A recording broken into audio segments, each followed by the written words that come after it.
Muy buenas a todos y bienvenidos a este podcast de Todo Entrenamientos, donde vamos a hablar de todo lo referente a las pruebas físicas de tu oposición, ya sea bombero, policía nacional, policía local, Mossos de Escuadra, guardia civil, lo que sea. Vamos a intentar que revientes tus pruebas físicas, pero ojo, no nos vamos a enfocar solo en el perfil físico, también queremos tratar ese perfil mental que aunque cada vez está más en auge, se está viendo cada vez más trabajo, queda mucho desarrollo y al final se pone poco en práctica. Y como anécdota os contaré que yo personalmente suspendí, directamente me sacó de plaza una lesión. Yo había pasado el primer proceso, que en mi caso había sido el psicotécnico y el teórico, y me enfrentaba a las pruebas físicas. Ese día teníamos un 60, un 300 y un 2000, en ese orden, con descansos entre pruebas, pero en ese orden. El tema era que yo mismo me había autoexigido demasiado y tenía unas expectativas demasiado altas de lo que era aprobar la oposición. Yo no tenía ni idea de qué sería mi vida si no aprobaba esa oposición. ¿Eso que acarreó? Una tensión increíble a nivel muscular. Yo iba al fisio y el fisio me decía que esto no era normal. ¿Por qué? Porque iba en cortos periodos de tiempo, pero además estaba en una fase de descarga del entrenamiento para llegar en las mejores condiciones posibles. Y aún así tenía una tensión acumulada a un nivel exagerado. ¿Qué pasó? 60, pistoletazo de salida, sales con tus compañeros y tuve la suerte de que fue en entrada en meta cuando me lesioné. La lesión fue desgarro en el semimembranoso, desgarro en el semitendinoso y rotura de fibras en la parte alta del gemelo. ¿Tuve suerte? ¿Por qué digo que tuve suerte? Porque fue al entrar en meta. Vi otros compañeros que se habían lesionado antes de entrar en meta y habían quedado completamente pues ya descalificados. Yo tuve esa suerte y pude forzar para acabar el 300 y acabar el 2000 en tiempos pues realmente bastante malos, lo que hizo que me descolgara de esas plazas, de esa nota que te hacía entrar en plaza. El tema es, ¿por qué te cuento todo esto, no? El tema es que todo esto fue culpa mía y no fue a nivel físico, sino fue a nivel mental. Yo tenía un bloqueo muy grande y no supe enfocar esa prueba como era debido. No supe trabajar mi cabeza para el día de la prueba. Y al final acarreó en lo peor, o sea, en la peor situación posible para un opositor, que es lesionarte el día de la prueba.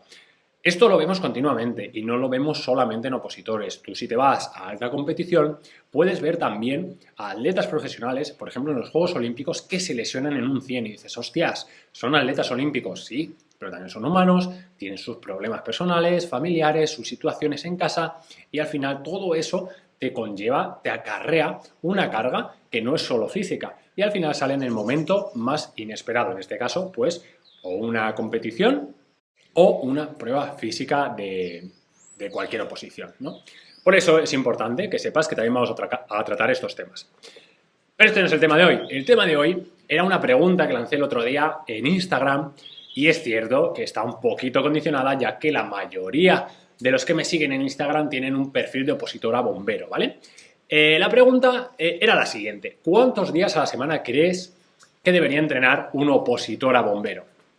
La respuesta, el 95% de las personas contestaron entre 6 y 7 días. 6 y 7 días a la semana. Solo hubo 2 personas que me dijeron depende. Y esa es realmente la respuesta correcta. Pregunté lo mismo para las pruebas de Policía Nacional, que todos las conocemos.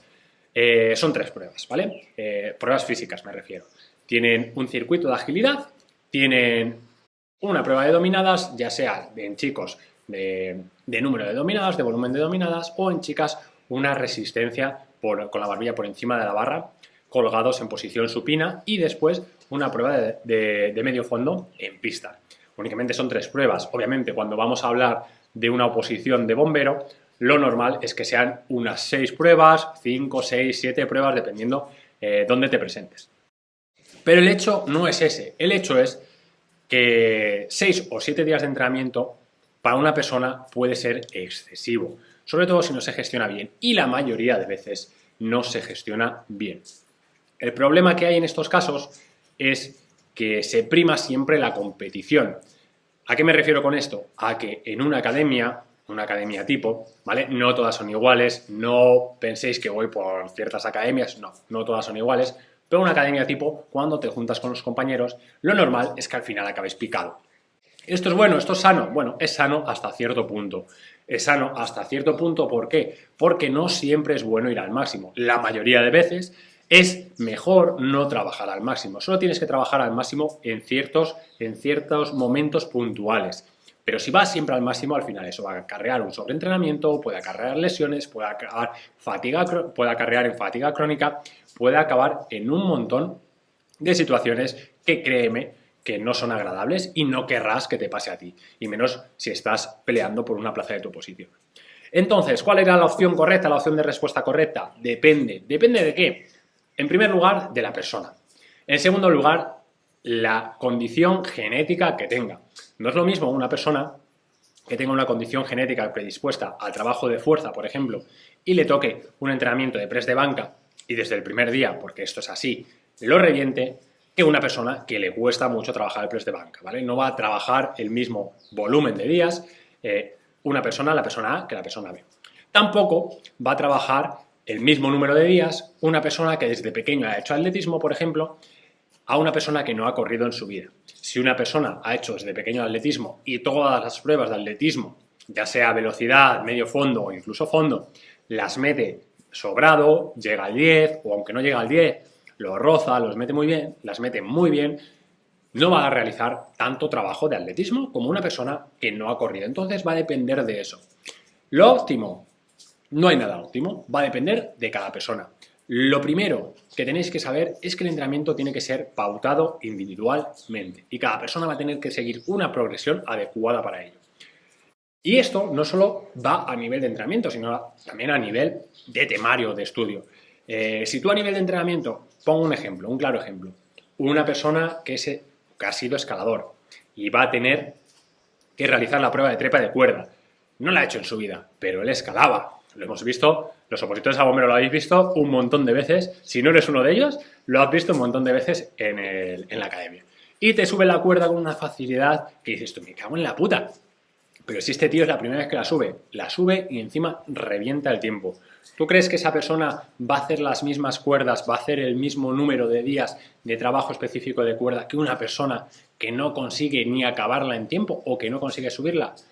No, ¿verdad? Pues tienes dos opciones.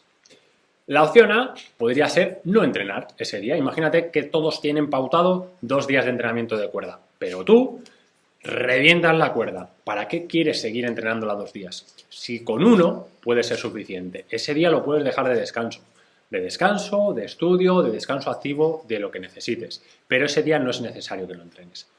Entonces lo ideal sería que lo individualizases y entre 4 y 6 días sería lo más óptimo, siempre hablando de una oposición que tenga unas 6 pruebas físicas. Si tiene menos, como el caso de Policía Nacional, incluso con 3 días sería suficiente. Incluso con 3 días mezclando entrenamiento de fuerza y de resistencia sería también óptimo, podría ser también óptimo. Todo va a depender de tu situación. ¿Qué más va a depender de este entrenamiento? Situación personal, situación laboral. ¿Trabajas? ¿No trabajas? ¿Cuántas horas al día trabajas? ¿Cómo es tu trabajo? No es lo mismo una persona que trabaja 40 horas. Pongo 40, sé que muchos trabajáis más, pero 40 horas a la semana, que sería lo legal, por así decirlo, en un trabajo que es demasiado físico o que acarrea un esfuerzo mental brutal y acabas fatigado que una persona que no trabaja. Quizá esa persona que trabaja esas 40 horas a la semana necesite acortar su tiempo de entrenamiento y recuperar más para que el entrenamiento sea más efectivo que una persona que no trabaja y puede dedicarle quizás 1 hora y media de entrenamiento, 2 horas, dependiendo de cada uno, ¿vale? También de qué va a depender este ratio de entrenamiento, estos días de entrenamiento semanales, pues de tus condiciones familiares. ¿Tienes familia? Bueno, familia todos tenemos, ¿no? ¿Tienes hijos a tu cargo, por ejemplo, si eres padre o eres madre? Obviamente vas a ver cómo tu tiempo vuela. ¿Qué quiero decir con esto? Que si, por ejemplo, estás trabajando, tienes un hijo, pues al final vas a tener un tiempo mucho más reducido. Tienes que ver cuáles son las bases de tu posición y primar si es más importante estudiar o entrenar, siempre y cuando mantengas las dos en una balanza, ¿vale? No puedes dejar una de las dos descolgada porque al final las dos suman. Pero si es más importante estudiar que entrenar, ya que por lo que sea tú puedes meter las pruebas físicas con un 5, pero si sacas muy buena nota, vas a pasar directamente al corte, pues entonces adapta tu entrenamiento, ¿vale? Así que para finalizar, y no me enrollo más, lo más importante que tienes que saber es que tienes que individualizar al máximo tu entrenamiento. ¿Que revientas una prueba física? No vayas a lucirte, aprovecha ese tiempo para descansar, para estudiar más, para trabajar puntos débiles que tengas. Puedes reventar, por ejemplo, el 1000 o el 2000 y no meter el press de banca. Pues adapta tu entrenamiento y ese día más de extra de carrera no lo hagas, trabaja ejercicios accesorios del press de banca que te van a hacer mejorar en esa prueba que tienes descolgada. Igual que en el estudio, si vas muy bien en un tema, no le des tantas vueltas, si lo revientas, y trabaja más otros temas que tengas más descolgados. Como siempre, individualiza al máximo y es el mejor consejo que te van a dar, no hoy, sino siempre, a la hora de planificar tu entrenamiento. Espero que os guste este formato. Vamos a hacer incluso entrevistas, así que nos vemos muy prontito. Intentaremos subir uno cada semana, seguro que sí, y me voy a comprometer a ello. Nos vemos pronto. Un saludo.